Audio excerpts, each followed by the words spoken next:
അന്താരാഷ്ട്ര നിക്ഷേപക സംഗമം വലിയ പ്രതീക്ഷ നൽകുന്നതെന്ന് വ്യവസായ വകുപ്പ് principal secretary APM Muhammad Aneesh 24നോട് പറഞ്ഞു.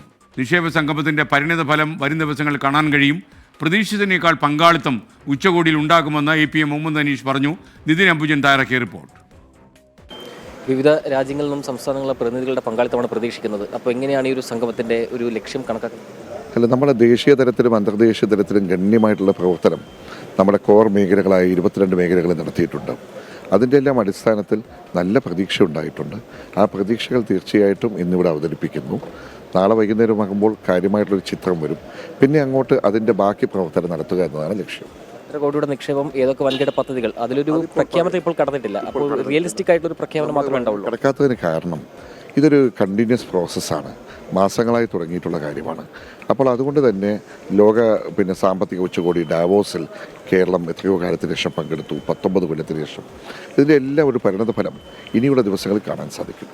കേരളത്തിൽ വലിയൊരു നിക്ഷേപം ഉണ്ടാവുന്ന പ്രതീക്ഷിക്കാം അല്ലെ? ഈ ഒരു സംഗമത്തോടുകൂടി ഞങ്ങൾ എല്ലാ അർത്ഥത്തിലും സുപ്രതീക്ഷയിലാണ്. പ്രതീക്ഷയേക്കാൾ വലിയ പങ്കാളിത്തമോ അല്ലെങ്കിൽ ആ ഒരു നിക്ഷേപകരുടെ ഒരു വരവ്? ഗണ്യമായ പങ്കാളിത്തമുണ്ട്, ഗണ്യമായ പ്രതീക്ഷയുണ്ട്, വാനോളം പ്രതീക്ഷ എത്തിയിരിക്കുന്നു. പ്രധാനപ്പെട്ട മേഖലകൾ എന്ന് പറയുമ്പം AI, റോബോട്ടിക്സ് അടക്കമുള്ള പല മേഖലകളിലും ചർച്ചകൾ നടക്കുന്നുണ്ട്. അപ്പോൾ സംസ്കരണം മുതൽ നമ്മുടെ ആയുർവേദം മുതൽ റോബോട്ടിക്സ് മുതൽ ഡിഫൻസും എയ്റോസ്പേസും ലൈഫ് സയൻസ് എല്ലാം വരുന്നു.